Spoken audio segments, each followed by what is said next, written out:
நெல்லை கிழக்கு மாவட்ட காங்கிரஸ் தலைவர் ஜெயக்குமார் மரணம் குறித்து விசாரிக்க கூடுதல் அதிகாரிகள் நியமனம் செய்யப்பட்டிருக்கின்றனர். விவரங்களை செய்தியாளர் ராமசுந்தரம் கேட்கலாம். ராமசுந்தரம், எவ்வளவு அதிகாரிகள் நியமனம் செய்யப்பட்டிருக்கிறார்கள்? இதன் விசாரணையானது தற்பொழுது எப்படி நடைபெற்று வருகிறது? விவரங்கள்.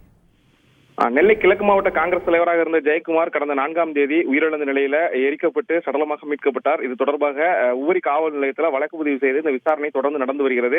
பல்வேறு கோணங்கள்ல இந்த விசாரணை நடந்து வரக்கூடிய நிலையில இந்த வழக்கு பல்வேறு சந்தேகங்களையும் எழுப்பி வருகிறது. இந்த நிலையில பல்வேறு தடய அறிவியல் துறை அதிகாரிகள் மூலமும் அறிவியல் ஆய்வாளர்கள் மூலமும் பல்வேறு அந்த அறிக்கைகள் தயார் செய்வதற்கான பணிகள் நடந்து வருகிறது. 10 டிஎஸ்பிகள் தலைமையில தனிப்படை அமைக்கப்பட்டு புலனாய்வானது நடத்தப்பட்டு வருகிறது. சிசிடிவி கேமரா காட்சிகள், அதே போல தொலைபேசி அழைப்புகள் மட்டுமின்றி பல்வேறு நபர்களிடமும், அதாவது ஒரு எழுதி வைத்த கடிதத்தில் உள்ள நபர்கள் என பல்வேறு நபர்களிடமும் இந்த விசாரணையை காவல்துறை அதிகாரிகள் தீவிரமாக மேற்கொண்டு வருகிறார்கள். இந்த நிலையில 10 நாட்களை கடந்து இந்த மரண வழக்கானது நீண்டு வரக்கூடிய நிலையில எந்த ஒரு விடையும் கிடைக்காத சூழல்ல நெல்லை, தென்காசி, தூத்துக்குடி என தென் மாவட்டங்களைச் சேர்ந்த அந்த அதிகாரிகள், அதாவது முன்னால் நடைபெற்ற அந்த கொள்ளை சம்பவங்கள்ல சிறப்பாக பணி செய்த புலனாய்வு மேற்கொண்ட அதிகாரிகள் அடங்கிய ஒரு குழுவை தற்போது நெல்லை மாவட்ட காவல்துறை அந்த தனிப்படைகள்ல இணைத்து அந்த தனிப்படை விசாரணையை தீவிரப்படுத்தி இருக்கிறது.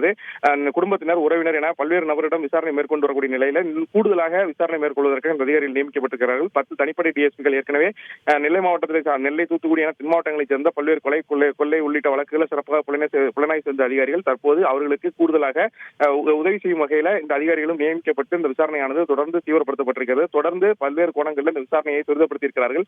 சிசிடிவி கேமரா காட்சிகளை தொடர்ந்து ஒவ்வொரு பகுதிகளாக ஆய்வு மேற்கொண்டு என்னென்ன தடயங்கள் கிடைக்கிறதோ அனைத்தையும் அறிவியல் ரீதியான ஆய்வுக்கு உட்படுத்துவதற்கான நடவடிக்கைகளையும் காவல்துறை அதிகாரிகள் மேற்கொண்டிருக்கிறார்கள். விவரங்களுக்கு நன்றி ராமசுந்தரம். செய்திகளை உடனுக்குடன் தெரிந்து கொள்ள உடனே சப்ஸ்கிரைப் பண்ணுங்க.